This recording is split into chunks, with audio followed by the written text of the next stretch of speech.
Pertanyaan yang juga sering muncul adalah tentang bagaimana cara mengukur CPM ya. Karena CPM inilah yang dijadikan untuk eh, dasar perhitungan biaya importnya dari China sampai ke Jakarta gitu ya. CPM itu sebenarnya meter kubik ya. Jadi itu hanya nama internasional saja. Kalau tidak salah kepanjangannya cubical meter ya, meter kubik ya. Jadi meter kubik adalah hasil perkalian antara panjang kali lebar kali tinggi dari kemasan produk kita gitu ya. Kan nanti harganya per CBM gitu ya.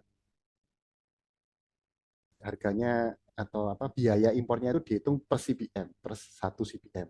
Tapi jangan berpikir bahwa semuanya harus satu kali satu ya Bapak Ibu ya, karena memang satu CBM itu kan satu kali satu itu suatu CBM. Tapi jangan salah bahwa dua kali satu kali setengah itu juga satu CBM. Empat kali satu kali 0,25 itu juga satu CBM ya. Jadi hitungan CBM ini adalah hasil perkalian panjang kali lebar kali tinggi, bukan nanti barang Anda dimasukkan ke dalam suatu kotak yang isinya apa kotak yang satu kali satu gitu ya. Jadi barang Anda harus masuk ke situ, bukan. Jadi kadang ada yang misalnya mendatangkan barang yang panjang, contohnya eh, misalnya neon board, ya, signboard yang ada di depan toko gitu ya. Selamat datang ke toko kami misalnya seperti itu. Itu kan tulisannya berjalan, gitu. Itu panjangnya kan bisa mungkin 3 meter, 4 meter gitu ya. Apakah itu berarti 3 kubik atau 4 kubik? Tidak, Bapak Ibu. Memang panjangnya mungkin 4 meter, tapi kan tingginya cuma berapa itu? Paling tingginya satu yang standar ya 20 cm lah. Berarti 4 kali 0,2 karena 20 cm. 4 kali 0,2 itu cuma 0,8. 0,8. Kemudian tebalnya anggap saja 20 cm juga ya tebal ke belakangnya atau bahkan cuma 10 cm. Berarti 0,8 kali 0,1, 0,08. Jadi bahkan tidak sampai 1 CPM atau 1 kubik. Jadi jangan jangan berpikir bahwa mahal sekali ya per kubik, dihitung per kubik kok jadi mahal. Bukan. 1 kubik itu bisa banyak, besar sekali 1 kubik itu ya. Jadi kalau Anda tadi misalnya contoh saya barangnya panjang, ya dia tetap akan dihitung panjang kali lebar kali tingginya. Belum tentu barang yang panjang 4 meter itu berarti 4 kubik, karena ternyata dikalikan lebar sama tingginya, dia cuman bahkan di bawah, jauh di bawah 1 kubik seperti itu ya. Nah, sebagai bayangan saja, kira-kira 1 kubik itu seberapa gitu ya. Dan nanti juga pengiriman kita minimal hanya 0,2 kubik. Minimal hanya 0,2 kubik. Di 0,2 kubik itu seberapa banyak? Mungkin Bapak Ibu agak susah membayangkan ya. Jadi ini saya kasih ilustrasi, saya beri ilustrasi kardus aqua. Kardus aqua. Kardus aqua yang gelas itu yang isi 48 kalau nggak salah ya. Bapak Ibu pasti sering lihat ya, mau di kondangan atau di waktu mau menyambut tamu biasanya Bapak Ibu sedia di rumah ya, itu satu kardus aqua itu kan cukup besar kan, lumayan ya itu ya. Itu mari kita lihat itu berapa CBM ya. Coba dihitung. Nah, ini misalnya. Ini saya ambil dari salah satu toko online, jadi sudah ada ukurannya ya. Jadi dia kan panjangnya 39 cm, lebarnya 26 cm, tingginya 24 cm. Arif, ini bagaimana cara menghitungnya? Gitu. Sama seperti nanti kalau Anda tanya ke supplier, dimension of box gitu ya, misalnya gitu. Box dimension gitu kan, tanyanya seperti itu ya.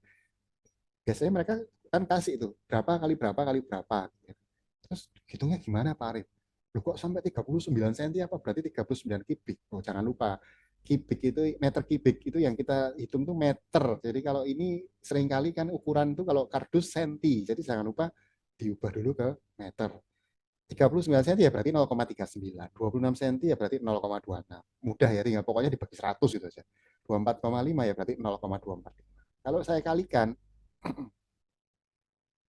0,39 kali 0,26 kali 0,245 itu hanya 0,025 cbm ya, 0,025 cbm, 1/40 cbm.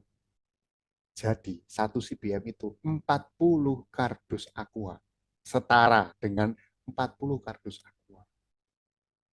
Jadi barang apapun yang Anda beli itu kalau dihitung-hitung ya, selama dia barangnya tidak terlalu besar ya, maka saya yakin biaya pengirimannya nggak akan terlalu mahal gitu ya. Jadi nanti ada tabelnya sendiri, pasti nanti oleh di lokasi saya dan guide-guide yang lain juga sudah pegang tabelnya sehingga bisa tahu, oh misalnya barang Anda elektronik, ini nanti perhitungan pajak bea masuk per kubiknya berapa itu sudah ada. Jadi tinggal dikalikan, Bapak Ibu. Oh oke, okay. Misalnya ya barang Bapak Ibu ini satu box ini, kemudian uh, tinggal dikalikan aja 0,025 kali misalnya per kubiknya berapa juta gitu ya. Uh, 8 juta misalnya, berarti 0,025 kali 8 juta, seper 40 kali 8 juta, cuma 200.000. Cuma 200.000 dari China sampai Jakarta bersih. Dari China sampai Jakarta bersih. Sudah termasuk pajak, biaya masuk, asuransi, kemudian semua seluruh biaya pengiriman kulinya, kontainernya, apa semuanya sudah. Jadi saya dari Jakarta ke Surabaya aja satu kardus ya bisa lebih dari 200.000 ya. Ini dari China loh ya. Jadi memang biaya importnya tidak mahal, tidak mahal. Tapi ya tetap harus dihitung ya. Jadi jangan sampai tarif, oh, pokoknya harganya murah, jadi saya mau langsung transaksi gitu ya. Jangan, nanti takutnya setelah dijumlah sama biaya pengirimannya nggak masuk harganya. Ya, karena memang dilihat volumenya. Misalnya semacam Tupperware, Tupperware itu ya. Itu kan murah-murah Bapak Ibu di China. Tapi volumenya itu besar Bapak Ibu. Jadi seringkali biaya pengirimannya itu lebih mahal daripada harga barangnya. Nah, itu salah satu contoh yang Anda harus ekstra hati-hati dalam melakukan perhitungan modal agar Anda jangan sampai nanti sampai di Indonesia loh, kok ternyata setelah ditambahkan dengan ongkirnya harganya nggak masuk. Gitu ya. Jadi jangan. Jadi betul-betul nanti pada waktu Anda uh, ingin melakukan transaksi, Anda sudah bisa menghitung bahwa oh harganya berapa, ini berapa rupiah, kemudian biaya pengirimannya dihitung-hitung per bijinya berapa rupiah, sehingga dijumlahkan modal totalnya sampai Jakarta berapa rupiah, saya bisa jual berapa rupiah, sehingga saya bisa mendapat potensi keuntungan segini.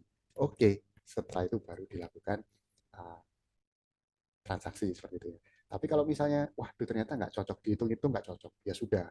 Mungkin uh, memang apa namanya belum cocok dengan barang itu. Jadi Anda bilang aja kepada suppliernya, oke, okay, next time, atau tidak perlu bilang apa-apa juga, dia tidak akan memaksa. Jadi jangan sungkan, wah saya sudah tanya banyak, panjang lebar, berhari-hari saya tanya, ternyata harganya nggak masuk. Ya sudah, namanya pedagang kan kita memang pengusaha ya, kita pasti sesuai dengan perhitungan gitu ya. Jadi nggak apa-apa, jangan sungkan, nggak masalah. Selama Anda belum memberi keputusan, uh, Anda juga tidak masalah dalam misalnya tidak jadi itu tidak masalah. Yang jadi masalah kalau Anda sudah sudah setuju, sudah deal, sudah kasih DP, terus tiba-tiba baru sadar kalau itu nggak masuk harganya, itu jangan nggak enak kita. Nggak usah di China, di Indonesia juga nggak enak. Kalau itu sudah deal terus ternyata kita batalkan itu nggak enak. Jadi betul-betul sebelum kita melakukan deal itu kita bisa sudah melakukan perhitungan. Jangan khawatir, saya dan guide-guide yang lain juga akan ada di lokasi dan bisa membantu Anda sehingga langsung Anda uh, apabila Anda memiliki keraguan atau Anda mau melakukan transaksi, silakan konsultasi dengan saya dan teman-teman pembimbing yang ada di lokasi. Oke?